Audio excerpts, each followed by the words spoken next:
Жалал Абад шаарынын 40%дан ашык тургундары кечээги шайлоодо өз тандоосун жасашты. Шайлоого катышкандардын 60% Ата журт Кыргызстан партиясын, 14% Өнүгүү прогрессти, 12% Ыйман Нур партиясын шайлашкан. Жыйынтыкка ылайык бүтүн Кыргызстан жана Нур партиялары 7%дык босого чектен өткөн жок. Предварительный бөлүштүргөндө ошол 21-22 депутаттык мандат биринчи орунда Ата журт саясий партиясы, Кыргызстан саясий партиясына кетип атат. Кийинки проценти көбүрөөк Ыйман Нур саясий партиясына, Өнүгүү саясий партиясына 5 жана 4 болуп ушундай азыр маалым болуп атат. Бул жолу шайлоочуларды массалык түрдө ташуу, административдик ресурс колдонулбаганын байкоочулар айтышат. Дегенменен партиялар үгүт маалында шагыл төгүп, лоток орнотуп, баштык таратып, добуш сатып алуу аракеттерин көргөндүгүн белгилешүүдө. Бул жааттан алганда партиялар ортосундагы күрөш таза болбогондугу айтылат. Жалал Абад шаарында шайлоочулардын келиши өтө аз төмөндөк болду. 20 миңге жетпеген мындай мен оюм боюнча тарыхта болгон эмес да. Бул ошол админ ресурстун жоктугу, акчанын таркатылбагандыгы. Бирок мен ар дайым айтып кеткендей эле, элди окутмайынча мамлекет өнүктүргөн мүмкүн эмес да. Эл кайра эле баягындай тааныштардын алданды, туугандардын алданды, болбогон бир лотокторду коюп берген экен, ошолорго алданды, пакеттерге алданды.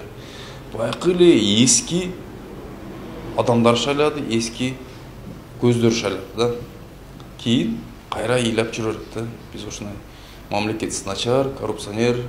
Шаардыктар шайланган депутаттардан жаңыча өзгөрүүнү, жаңы эл өкүлү болууну, негизгиси шаарга ак кызмат кылууну суранышат. Депутаттар эми эл үчүн, жер үчүн жакшы иштеш керек, эл үчүн кызмат кылыш керек.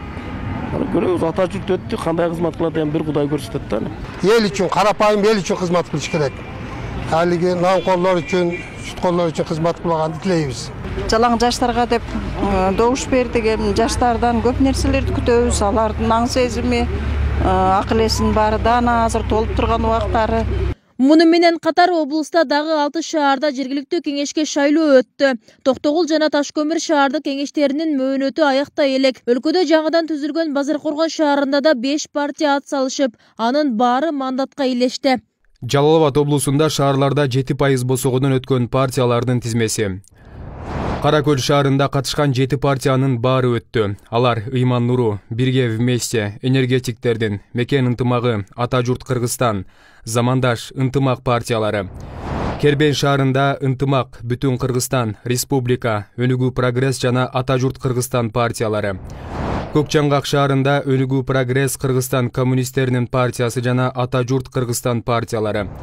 Кочкор Ата шаарында Ата журт Кыргызстан, ынтымак улуттар биримдиги, Өнүгүү прогресс жана Республика партиялары.